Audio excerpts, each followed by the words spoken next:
I wanted to get to something deeper. How do you build a quality studio? And to what degree is growth connected with quality? In other words, what are the kinds of things that we can do as studio owners that would either promote growth, not just in student number, but growth in the quality of our studio? What promotes loyalty? What promotes retention? What promotes students rising to the challenge and becoming the kinds of students that, quote unquote, every teacher dreams of? The kinds of students that when you go on to the piano studio owner or music studio owner support forums or Facebook groups, hey, how do I get more students like this? How do you do that?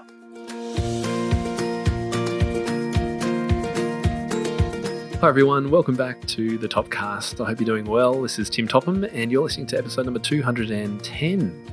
And in today's episode, we're talking a little bit about marketing. Now, as I mentioned at the end of last week, don't let that put you off. If you're not looking to grow a big studio, then marketing is still incredibly important. And that's what we're going to be covering in today's episode. Why, how, and what marketing is, and how and why you need to be doing it on a regular basis, regardless of the size of your studio. Now, a quick reminder that we would love to have you continue the discussion of the podcast over in our Top Music Teaching Facebook group. If you haven't yet connected with us, jump over there now. Just search for Top Music Teaching in the groups and you'll be able to find us and hopefully be able to continue asking questions. Today's show notes and transcript are available now at topmusic.co/episode 210. My guest today is a studio owner, curriculum creator, business coach, marketing consultant, and blogger. He has a degree in music education and until recently taught around 100 kids a week in his studio in Indianapolis.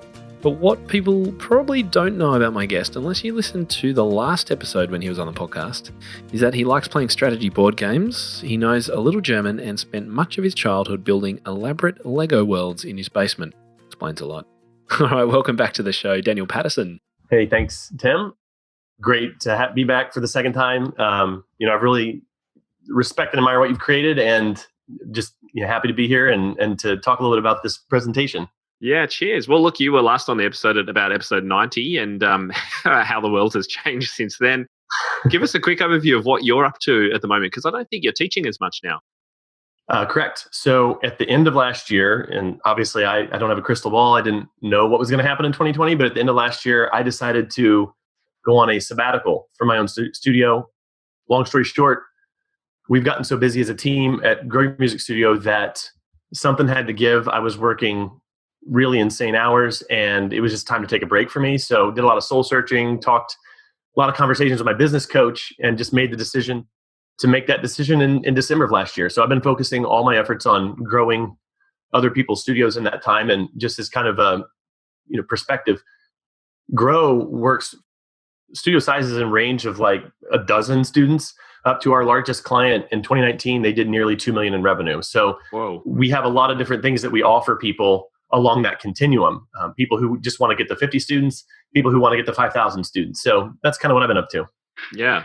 Well, for those of you who haven't met Daniel before, he has been on the podcast. He's been on some of my member calls inside Top Music Pro. We've hung out at conferences. He is a real marketing genius when it comes to music studios. And I saw a presentation that he put together online recently, and I just had to share it with you. And that's why I've got him on the start of this episode, just to chat really quickly and introduce what we're going to hear in this presentation. So, Daniel, why did you put this together? And I'm keen to know a few points in this. You'll hear some people giggling and laughing at some of your comments. Who's the audience and why did you create it? Got it. Okay. So audience, it was a particular local MTNA chapter in Texas in the United States. So they invited me to do a virtual presentation. This was actually the fourth time I'd given this presentation. So I'd done it for other MTNA chapters. I even did it for a state conference. I did it 4 times over the course of about a year and a half. In terms of why I put it together, that kind of goes back to really the entire reason that I'm in business working with studio owners. And that is I am committed to understanding studio owners, what their frustrations are, what their challenges are. And since I launched my blog in early 2016, something I've been repeatedly committed to doing is speaking to studio owners and asking these questions. So here's the thing. I kept running into the same questions over and over and over again. And so I wanted to build a presentation for people who weren't necessarily studio marketing nerds like me, I wanted to build a presentation for people who didn't necessarily like marketing, didn't even really want to do marketing, yet they wanted growth. Now, keeping in mind that these were for MTNA chapters, I knew I had a captive audience and I wanted to be fair to those people. So I tried to build something, and I think I did, that was entertaining and that would appeal to the average MTNA attendee, whether it was a state conference or a local chapter. So I wanted to make it not just about, hey, here's how to do Facebook ads, here's how to do, build a website. I didn't want to do that. I wanted to get to something deeper. How do you build a quality studio? And to what degree is growth connected with quality? In other words, what are the kinds of things that we can do as studio owners that would either promote growth, not just in student number, but growth in the quality of our studio? What promotes loyalty? What promotes retention? What promotes students rising to the challenge and becoming the kinds of students that, quote unquote, every teacher dreams of? The kinds of students that when you go on to the piano studio owner or music studio owner support forums or Facebook groups, hey, how do I get more students like this? How do you do that? Well, it is an intentional act to create a studio like that. And the overlap between marketing and growth and quality, there's actually a lot of overlap. And that's what this presentation is about. Great summary. What I really picked up in this is that marketing isn't what we all think it is. And you go into the depth about what marketing really is. And it's not about Facebook ads, flyers, an amazing website. I mean, these are all components, but it's not at the core of what it is. And so you're going to find out what marketing really is. And the whole presentation will play on that once you understand that and really seek to bring it all together, which you do really, really well. One other thing, just before we press play on this, is the other thing I picked up is that, and I hear this with my own resources on marketing too, Daniel, from teachers, they'll say, look, I don't need to market because I don't want to grow big. Stop sending me this stuff. Why do I need to do marketing? I've got a few people on my wait list. I'm really happy with where I'm at. And you answer this question. Can you just give us a little tease about why this is so important? Because I want people, even if they've got a comfortably functioning studio, to continue listening because they can learn so much. Yeah, I think it goes back to kind of what I was saying there. The idea that building a loyal student base, and again, you might have loyal student base already. You might have had the same students for 5, 6, 7, 8 years. I think at the end of the day, it comes down to providing value for those students and those families. Again, some of the actions that we would do that we would call good marketing actually overlaps into serving families. I'll give you asked for a specific example, or you asked maybe a little taste, a little tease. I think a specific example is it's good marketing to show what your students can do. I think we'd all agree to that premise. It also honors that student's effort, perhaps to shoot a little video and put it on an Instagram channel or a Facebook channel, your Facebook page for your studio. That's where that overlap exists. And so I go beyond just, hey, here's the technique. Here's how you upload to Facebook. That's not what this is about. It's about getting to the soul of why we do what we do and how we can honor the efforts that our students are putting in and give them something that they can be proud of. Well, look, thanks so much for letting me share this on the podcast. I hope everyone enjoys it. Anything quickly before we hit play and let people listen? Actually, there is. So I have actually prepared some goodies for your listeners. Oh, excellent. Yes. If you go to growyourmusicstudio.com/Tim, there's a couple things you can get there. This was originally given as a presentation. And this is certainly not to take away from listening to the podcast. It won't. But we made some session notes. So if you wanted to get a summary of what's here so that you had something to reference, you can kind of go there. Also, some of our most downloaded or requested free resources are at that link. And then there's a few other special surprises, including a studio diagnostic tool that we're rolling out this fall that will give you a roadmap for growing your studio, whether it's numerically, financially, or just quality-wise. So yeah, we put a little thought into giving your listeners something special to kind of help them along. Always love a good freebie. So that's at growyourmusicstudio.com/Tim, Tim. That's right. Mm-hmm. Wonderful. All right, Daniel, thanks so much for that. Let's hit play.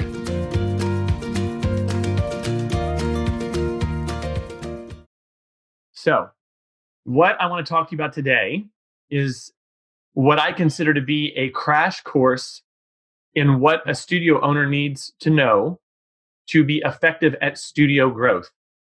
And The best way I know of to do that is to take a Socratic or questioning posture. And that is to say, if someone wanted to grow their studio, and I want to define what that means, actually, I'm not going to take for granted that that might mean different things to different people, but if someone wanted to grow their studio, what questions should they ask? And so that is the topic and the title of today's presentation: Grow Your Music Studio by Answering the 5 Questions About Marketing. And let's start by actually looking at what those questions are. So here are the 5 questions.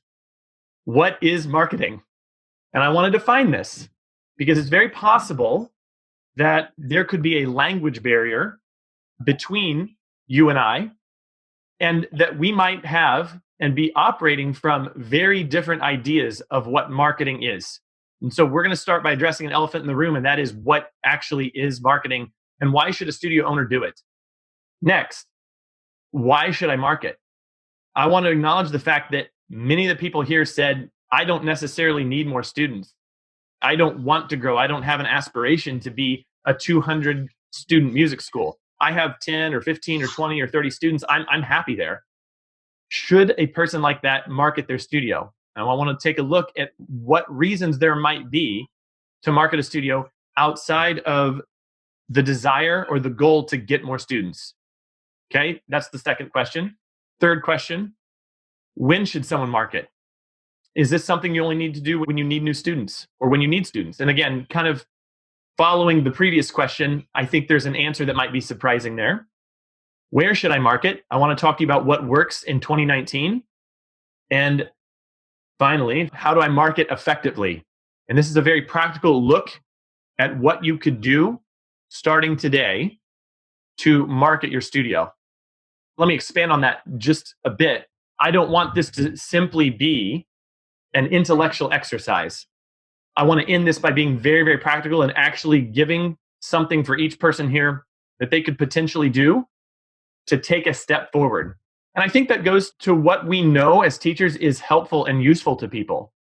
As teachers, we know that when we have a student, the student's experience of learning is going to be greatly impacted by the goals that we have for the student when they're working with us. That the outcome that they get is directly connected to what we have in mind as the outcome we think they should be getting. So if there are no outcomes, if we don't have goals for teaching a child piano, and we don't have a goal for them in each and every lesson, the experience they're going to have that lesson is probably going to be muddled, and the results that they get are probably going to not be as effective had we come in with goals or outcomes in mind. So I want to actually share with you what my goals are for you here today. And so I'm going to start by saying that my main goal today isn't to show you how to get more students. That's actually one of the least important goals I have. It's not my intention to bore anyone here with talk of Facebook ads or what you should be doing, adding things to your probably already crowded to-do list. Rather, I want to show you why people don't sign up, why people might reach out to you for lessons, you call them or email them back, and they just disappear. I want to show you why families don't stick. Why, and this is a phrase that I've heard many times from many teachers, why no one wants to seem, or no one seems to want music lessons anymore. I want to show you why families aren't committed. I want to show you why parents sign up for lessons, but then don't support you in the work that you do with their students. Because what I believe and what my experience has been in the 15 years that I've been teaching piano myself is that those problems are directly connected to the topic of marketing. And so what I'm really saying is that the reason that we don't get students or the reason they don't stay is because there's something that's going on beneath the surface. There's an unhealth in the way that we're thinking about our studio or in the way that we're talking about it with families. And if we address that root problem, our studios will grow. And I'm not talking merely numerically or financially. It could grow in the quality of student that we attract. It could grow in the quality of career that we have. So this is about health. Or to put it a different way, and this is a paraphrase of a quote. If I could remember who it is, I would tell you, but I can't. Our system of what we're doing, our system is perfectly designed to give us the outcome that we're experiencing. And so if you heard that list of problems just a second ago, and I know from the feedback that I got from folks that list of problems is representative, or that list of problems is representative, I think, of some of the things that people are experiencing here, that if you hear that list and you think, yes, I do want to solve that problem, I would say that the way that you or I go about thinking of our studio, it's giving us the results that we're experiencing. And that if we can change something in the system, if we can change something in the process of how we sign students up, or how we talk about our studios, or how we communicate with parents in our studios, that it can actually fix those problems. And that really leads me into the first question. And that is, what is marketing? Because I think if we eliminate the elephant in the room, so to speak, I think that we can draw a connection between those issues I was just mentioning and what marketing actually is. But before I do that, I have a question. Does anyone here know what a megalodon is? A megalodon is an extinct shark. It was about 50 feet long and weighed more than a couple buses. And just for perspective here, the average great white shark is between 18 to 23 feet long. A megalodon was 50 feet long. A great white's tooth would typically be about the size of maybe half or 2/3 of a finger, depending on how long your fingers are. My fingers are very long. They're very good for playing Rachmaninoff. Not so great for playing Bach. A great white shark is about that. This is the size of a megalodon tooth. So this is a fossilized megalodon tooth. And what I'm saying is that sometimes they would grow to be the size of someone's hand. That's how big these teeth are. Obviously, they're extinct. There are no new megalodon teeth being made. So here's the question I have for everyone. Who would be interested in buying a megalodon tooth? We're doing this online. It would be probably very easy for me to sell you a megalodon tooth, and I could send you my PayPal link, and you could, ship that money right over. What I will tell you is that if someone said yes, I was going to give it to them for the low price of $500. If someone had taken me up on that, they could have turned around and sold it on eBay for about $1,000. So you would have made an instant profit of about $500. Now, I'm going to tell you what I'm up to here, because I don't think anyone here today came to talk about sharks or megalodon teeth or striking a deal over the internet. This is what I'm up to. What I am going to submit to you is that when we talk about our studios, parents aren't ready to hear the message that we're communicating. And that the disconnect that you felt when I told you I'm getting ready to tell you how to market your studio, and then all of a sudden I started talking about sharks, the disconnect that you felt between what you thought was going to happen and what I actually did, that is how most parents feel when we talk about our studios, what we do, the results that kids can get, and the experiences that we have with children that we work with, or if you work with adult students that we work with. And that really leads me to what I think is possibly the most important part of what we're going to do today, and that is defining my terms. And I want to actually define for you what marketing is. And marketing is simply communicating the value of what you offer in a way that your studio parents can understand. Marketing is not ads. Marketing is not the fact that Kim Kardashian makes $1 million every time she posts a product recommendation on her Instagram. Marketing isn't being the most loud or most annoying person on social media. Marketing is communication. I will further submit to you that if we're talking about communication, there are probably fewer people in the world that are more qualified to do marketing than a teacher, because we understand communication and we have a rudimentary understanding of psychology, how the brain works, and that if we want to get the results that we're looking to get in our studio, and some of the results that even you all mentioned, getting kids more engaged, getting kids to practice more, getting parents on your side, gaining an ally in those parents, stimulating loyalty from parents, that we absolutely cannot ignore the topic of marketing. Because again, marketing is simply communicating the value of what you do in a way that your studio parents can understand. And I want to focus on that second part, in a way that your studio parents can understand. And I want to talk for just a second about value translation. Translating the value is simply reframing something that you already do in such a way that it translates back to a goal or outcome that your studio families want. And so when I talk about what we do, I think we're very good at that. We know what it is that we do. But I think, and this is what I found to be true for myself, so I'm going to speak personally, because I don't want to insult anyone here by assuming that I know what is true for you. But personally speaking, I know that at the beginning of my piano career, that what I thought was important to parents actually wasn't as important as I thought, that the way that I talked about what I did wasn't translating back, and that I was actually using language and phrases and concepts that weren't all that helpful for parents. And I don't want this to be abstract, so I'm actually going to give you a couple examples. Here's a common message. And like I mentioned at the beginning, over the past several years, I have worked with hundreds of music studios all over the world, Australia, London. I actually was just off the phone with a client that I have in London who I'm helping her grow her studio. This is something I've seen all over the world. This is a common phrase. I don't know if this was taught like in music schools and people just come out and say this, but I cannot tell you the number of times that I've seen on a studio website, give your child the gift of music, or give your child a lifetime of music.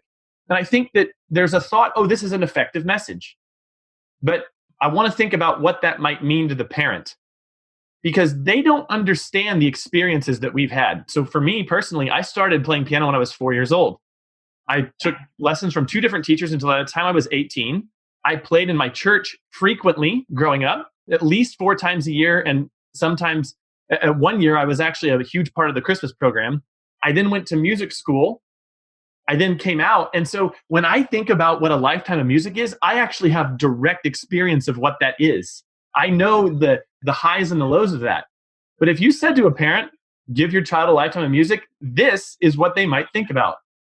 Literally taking the complete works of Scarlatti, Chopin, Beethoven, and just dumping them on the child. That is literally what giving a child a lifetime of music is. Or perhaps they have a giant stack of presents under the tree, and it's the complete works of Beethoven all wrapped up nicely.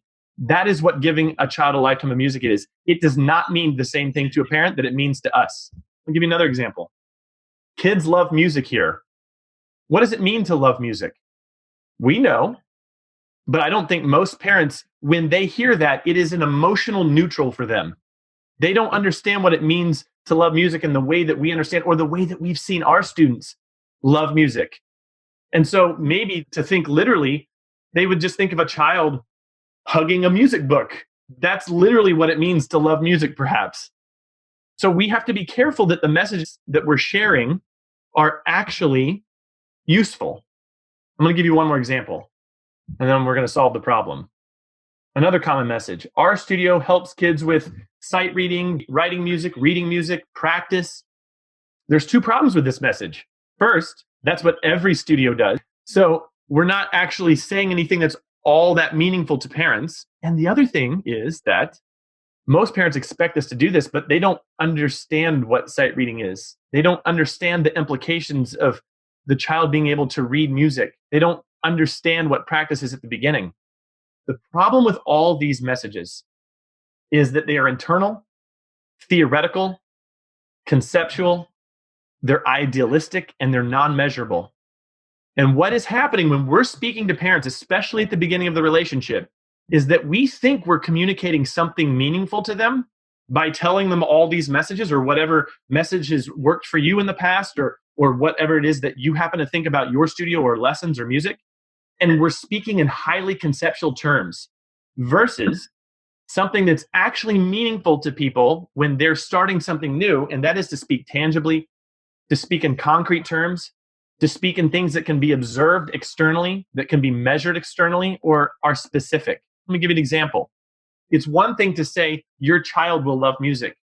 It's another thing entirely for you to say to that parent, your child will go to the piano and sit down and play each day.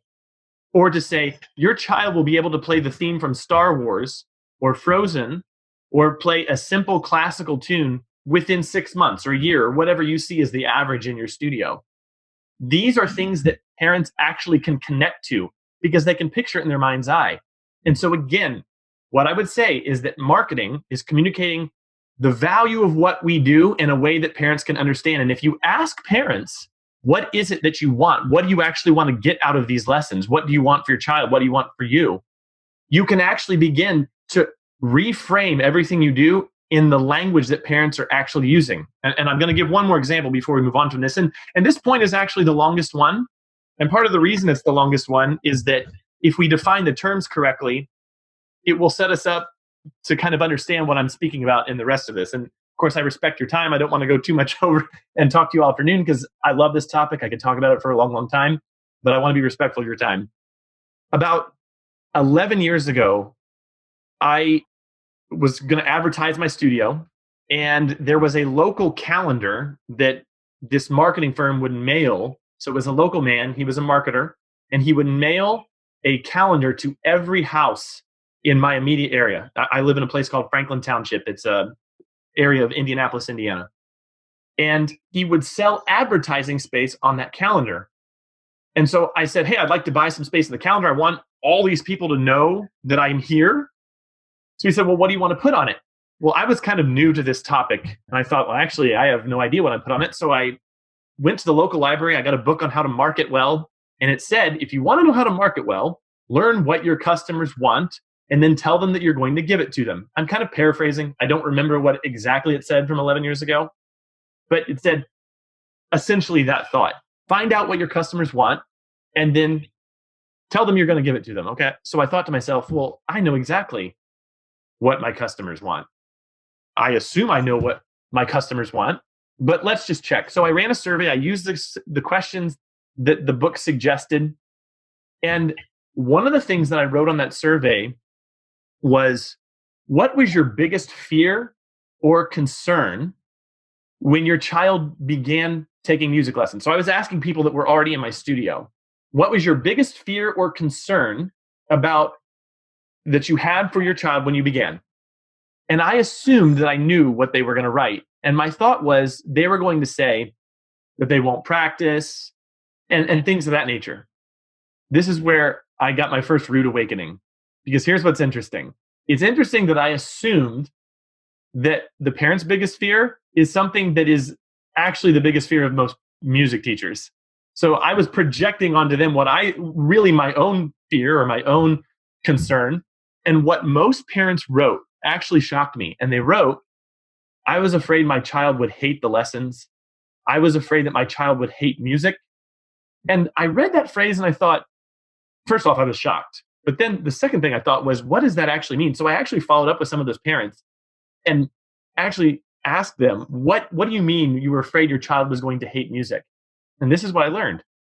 Parents have such a low view of lessons and such a low view of our profession as a whole that they actually thought that the act of enrolling their child in lessons would make the child hate music, would turn them off to music or turn them off to being involved in music. And so maybe some of these parents had aspirations because they were in marching band when they were younger, that when their child got older, they would be in marching band, and they wanted to prep them now by doing piano, and then eventually they would get a band instrument in middle school.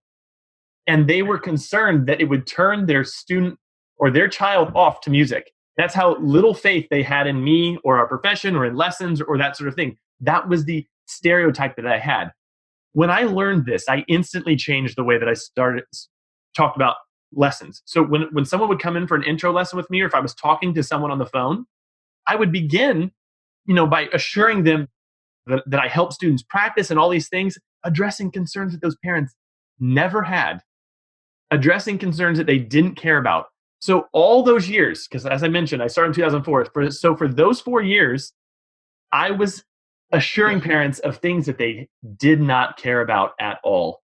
And they began the relationship with me. And not only were they kind of neutral or bored at the beginning of the relationship, I missed a huge opportunity to actually begin sowing the seeds of loyalty and trust and care and a partnership with those parents because I wasn't actually addressing the concerns that they had.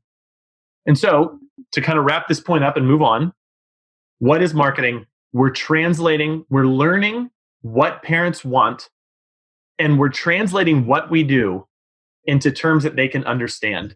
And so for me, when I wrote that, ad or I changed my website, I began talking about the fun that kids were having in the studio. And I didn't talk about it only in abstract terms. I actually gave concrete examples of of the fun that kids were having, the kind of fun that led kids to staying for the long term for me. Obviously, if a child isn't having fun in that first year, it's very unlikely that I'm going to be able to enroll them in a Royal Conservatory evaluation 5 years from now. And so understanding the parents' goals, meeting them where they're at the beginning so that I can achieve my own long-term goals to have meaningful work with students, not just an endless parade of children that start and then quit after 6 months. So that's kind of the first point. That is what marketing is. We are communicating to parents in a way that they can understand. We as teachers have spent a huge amount of time building up value in one area of our life. So the skill of instrument, additionally, the skill of teaching. And what I want to say is that the reason to market is not money or notoriety or fame or whatever. It's to provide choices. If we build up a skill in this area in the way that we're asking our students to build up a skill in an area maybe that they were unfamiliar with, it unlocks choices for what we're able to do in our career. And I'm just going to go through them very quickly. This is probably a goal important to folks here. If we learn to market, we will be able to promote music education and music literacy, raise up a generation of students who love and appreciate the arts. So connecting to those goals and kind of hooking them in to the product, so to speak, from an early age and hooking families in. Yeah, we're giving parents what they want. We're giving these kids a skill. But in the macro sense, we are influencing a generation in a way that we couldn't have had we not learned the skill of marketing. We're promoting our industry as a whole. And I want to speak to that just briefly. The average music studio starts as a single teacher business. And most teachers don't even think of it as a business. They think of it as, I want to teach lessons. The average dance studio or karate studio or other kid-focused businesses that don't work with children one-on-one, they start thinking more like a business owner because they have much higher expenses and costs at the beginning, and the risk of failure is so much higher. Here's my point, that most of the time, dance, karate, horseback riding, like all these things, they start with a stronger business plan and a stronger sense of business skill and marketing message than most music studios begin with. And what I'm saying is that in the macro, you look at the average music studio and it has about 30 students. You look at the average dance studio, it's 100, 200, 500, 1,000 students. Our industry as a whole is falling behind because of a lack of skill in this area, because we haven't needed it. We haven't needed to develop that muscle. And so for me, there's a motivation here for me, and this is where things get meta. In the same way that everyone here is wanting to convince families that they should take this more seriously, or they're wanting to show families that how important it is to take this more seriously, I'm on the quest to show music studio owners why to take this more seriously. And so we can promote our industry as a whole. And that right there, that third point actually supports the first two. But let's get a little more practical. You can attract more students, or if you don't want to grow, you can be more choosy with the students you attract. If you got 30 requests per year and you had to choose to fill a few slots out of 30 students, you might find in a couple years one family that's more interested in that higher level experience. Whereas if you had 150 families contact your studio in a year, you have a lot higher chance of finding that student or those committed families than you did if you didn't. I will tell you that in a given year, I might only need to replace a dozen slots in my studio. I have a larger studio, a dozen, 2 dozen. In a given year, most years, I'm getting 200 to 250 requests for lessons. And so I am extremely choosy with who I take. And because I have far more people contacting me than what I need, I can make more because I can raise rates. Or if that conversation makes you feel uncomfortable, you can rephrase that, reframe it, and say you can be paid what you're worth. If you have that many people contacting you, you have the pick of the litter, so to speak, and you have the ability to have upward mobility on your pricing. If you want families to be more committed, you actually need to make them be more committed. You should be charging more if you want families to be more committed. But there's this catch-22. Oh, if I charge more, people won't join. That's why marketing is so important. If you are translating the value and you're getting more people to be interested and you're more visible, you have more people contacting you.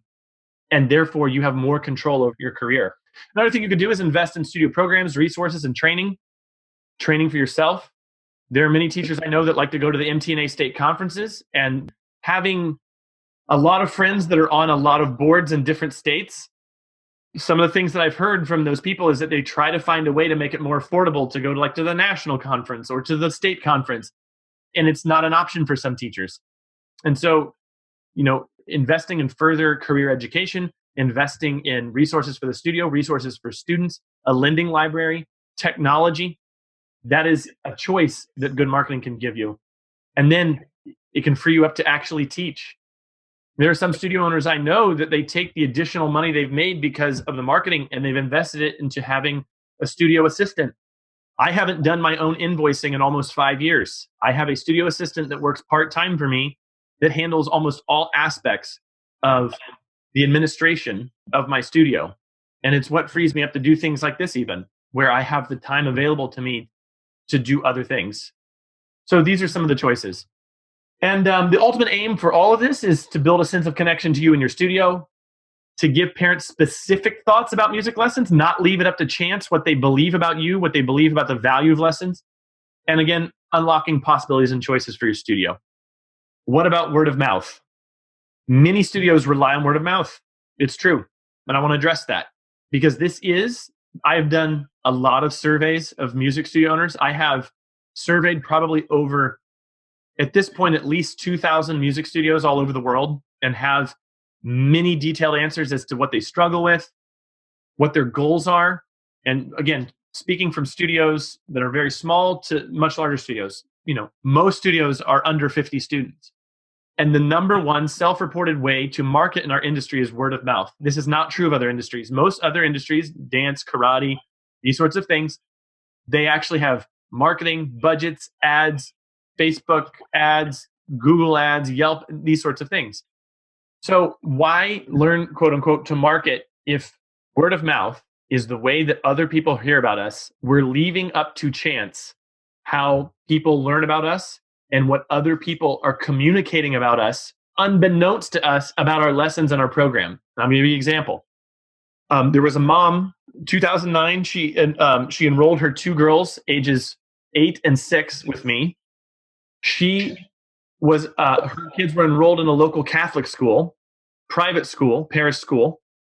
And that mom helped my business grow without me ever asking her. She was one of those personalities that when she found something that she liked, she told everyone. And I had a joke where a couple years after I started teaching Gina and Kate, those are the name of the 2 girls, I had this joke that I was the unofficial music teacher of St. John Catholic School because so many people joined my studio. At one point in time, my studio was 25% St. John students because of this mom. Because she told me to everyone she knew, and then there's this snowball effect. And I found out years later how she talked about me. She said, "Oh, the girls love him. And I think it's because he's so goofy." And, at the time when they signed up, how old was I? I was 27. I was newly married. I didn't have children yet. And I always in lessons played a version of myself. I was a little more goofy than I am in real life. I tend to be a very serious person in real life. I tend to kind of act a little bit when I'm teaching, especially for younger students, a 6-year-old, of course. That mom introduced me to dozens of families as the goofy piano teacher. Didn't mention how quickly her girls were progressing through her books. Didn't mention how one of the girls was actually selected for a special recital with Melody Bober. I know you know who that is. She did an audition. Melody Bober was coming to do a presentation in my area, and she was selected as one of the students based on an audition video to work with Melody Bober.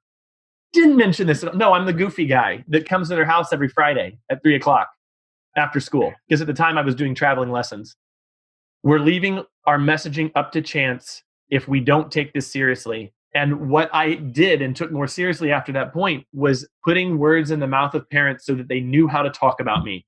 And I honed in on several repeatable messages that I hammered in over and over and over and over again with families. And what was interesting was I started getting back from new families coming in who never met me before. I started hearing some of the goals that they were going after. I started hearing some of the thoughts that they had about me, and it sounded suspiciously like how I described myself because of how they heard about me and because the message got through to those families. So I don't want to belabor this point. anymore. But just to say that the reason to market is so that we unlock choices for ourselves and we control the message that's going out from families that work with us. And that kind of leads to the third question. When should I market? If marketing is communicating the value of what you do, when does it ever make sense to stop doing that? We should always be marketing. And again, marketing is not ads. Marketing is communication. And we as teachers are uniquely suited to do that because we understand communication better than most people. So we should constantly be educating customers on the benefits of lessons in terms they can understand, the uniqueness of our approach, the creativity of our curriculum, the care that we have for the kids. Again, communicated in tangible, concrete, measurable ways. We should seek new ways to communicate this to current families more so than new families. In reality, the most marketing that I do is to families that are already in my studio. I want to bombard them with the value of my lessons. I want to bombard them with the results that not only their child is getting, but that other children in my studio are getting. And the more that I communicate that value that's coming out from me, I've seen a direct correlation to how long they stay and how cooperative they are with goals that I have. There's an excitement there. And that leads me to the fourth question, which is where should I market? Okay. So this is how I would answer that question. If you have the question, okay, so where should I market then? You've convinced me, Daniel. I didn't even come to be convinced, but you have. So where should I market? And this is what I would say. Where is everyone's attention right now? Again, with those surveys that I mentioned earlier that I've sent out to many studio owners around the world, the number one self-reported way of advertising studios is business cards. And I would just suggest that we need to be where attention is. And again, not only for new students, and especially for current students. So whereas old media, business cards, newspapers and print ads, or if we're communicating to families, flyers, maybe we send a mailer, probably easier and more convenient to send a flyer home with a child, or talking at a studio recital. You know, you have that one opportunity in the year to communicate some value and you're doing it in that way. What I would suggest, it would be far more effective to be on social. If you're looking for new students, digital search and ads. So in other words, showing up in Google search, showing up in Bing search, and of course, website and primarily emails. Emails to this day still outperform every other kind of advertising. A lot of money has been spent in research by major international marketing firms. And by a factor of 40 to 1, email still has valuable attention than social media. And so what I would say is that if you have a serious desire to communicate value to current or new families, that you probably need to be on the bottom of this list and not the top. And if you don't want new students, you don't need new students, don't have a desire to grow numerically, but want to communicate that value effectively, that you need to be there at the bottom. And while you might not run ads to current families, there are ways that are far more effective to getting the attention of families that are at the bottom of that list than at the top. Now, I do have a caveat. I have no agenda here. I'm not saying this because it's cool. I'm not saying it because I'm tech savvy or I think technology is cool.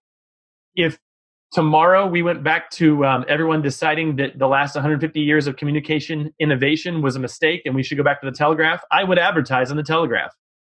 I don't have an agenda here. I'm simply reacting to the real behavior of humans in 2019. And what I'm saying to you is that if you have families that are dropping out, they don't understand the value, to go back to the beginning. And if we want to communicate the value, we've got to get up front and center and keep reminding of them over and over and over again. And the way to do that, the way to market effectively, is to meet them where they're at. And so to market effectively, we have to influence their beliefs, and we're going to do that by getting in front of them. We're going to build love by showing them what's possible, and we're going to grow loyalty and care for what we do and for what's possible for their children by communicating to them in a medium they already exist in and with a message that's meaningful to them. And this is really where I'm tying everything all together. Going all the way back to the beginning of this, where I talk about we've got to translate the value for them. We've got to translate that value for them, and we've got to do it in a medium where they actually already exist. And so the way we can do that is by telling stories, communicating through video, through pictures, through following up with families. And the purpose of all of this is to translate the value. But I'm going to give you some examples of things that I've done. I have a studio Facebook page that every family in my studio is on. And this is an example of a social post that I did that 900 people saw, not only within my studio, but without. But this is I think at the time, Julia was probably 13 or 14. She played a song that she picked. She's an advanced student. She's an RCM level 8. And while we do focus on classical music, and her mom really likes that, Julia occasionally brings in songs that she wants to learn. She loves playing video game music. She loves playing movie music. And I'm more than happy to kind of add that on top of her already rigorous ear training theory and classical music. And she played this theme from this movie that I've never seen, but that was pretty and that she liked, posted it. It is a good example for parents of what is possible with a student. And I have parents frequently say, hey, I saw that video of that student playing. That was amazing. And just to be clear, I don't only post videos of advanced students. I frequently and probably more often post students who are still in favor, even lower levels of favor, because I want people to see what's going on. And again, it just keeps it in the front of the mind. There's also a little bit of positive peer pressure that happens because parents see what other kids have been able to do. And actually, I'll show you. This is a post that I did. Will just advanced to the 6th book after finishing his previous level about 8 weeks ahead of schedule. He's been working hard and it shows. And I post things like this frequently, where if a student passes it faster than the average, which I've actually spoken to Randall Faber and gotten from him what the average time he feels people move through their books based on internal data that they've collected in selling millions of method books, it's about, newsflash, it's about 5 to 6 months. So if a student passes a book faster than 5 months in my studio, I will write the number of weeks they are ahead of schedule. It has created positive peer pressure in my studio. Would never have been seen, would never have happened had I not communicated in a channel that parents already exist in. Here's some other things I do. If a parent sends me an email that's complimentary, or if I prompt a review, I actually create a quote image that I post to the Facebook page. I love that every time the lesson ends, he is so happy and motivated. He is humming the tunes all the way home. He takes flute in school. At the time, I think David was probably in the 4th grade, maybe 5th grade. And he is always eager to play the songs on the piano. Mr. Patterson has a way of teaching that makes a positive impact on my son.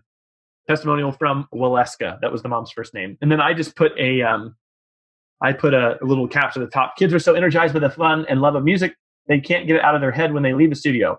And they go the extra mile to bring other musical hobbies back to their piano skills. Teaching parents what to think about my lessons.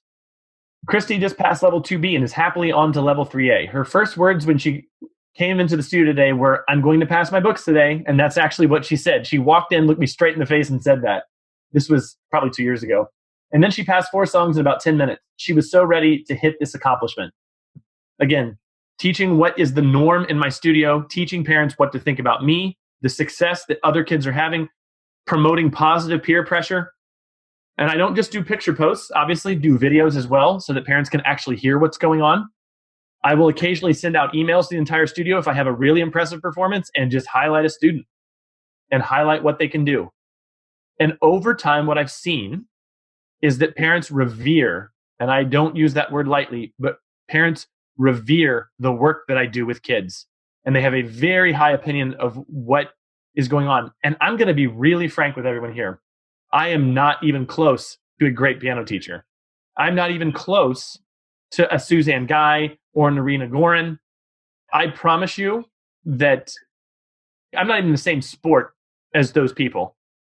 And while, my students are getting great results with RCM and that sort of thing, I'm just not doing the high level work that an Irina or a Suzanne or a Diane Heidi or a Alyssa Milne is doing. No one's asking me to do a masterclass at the MTNA main stage, but parents revere the work that I do because I am translating it to what they're doing.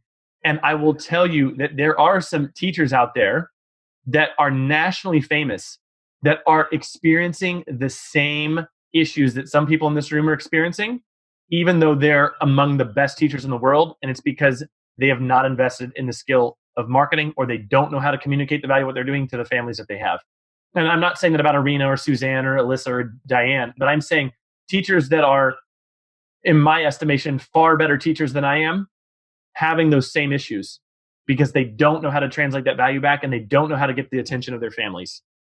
And so just to kind of wrap up and to restate what I said here, the way we influence the beliefs of people, the way we influence, not convince, not change, not twist the arm of, but influence the beliefs, we keep putting relevant stories, relevant videos, relevant pictures, relevant messages in front of families over and over and over again where they already are at. And in 2019, that's Facebook and Instagram and email.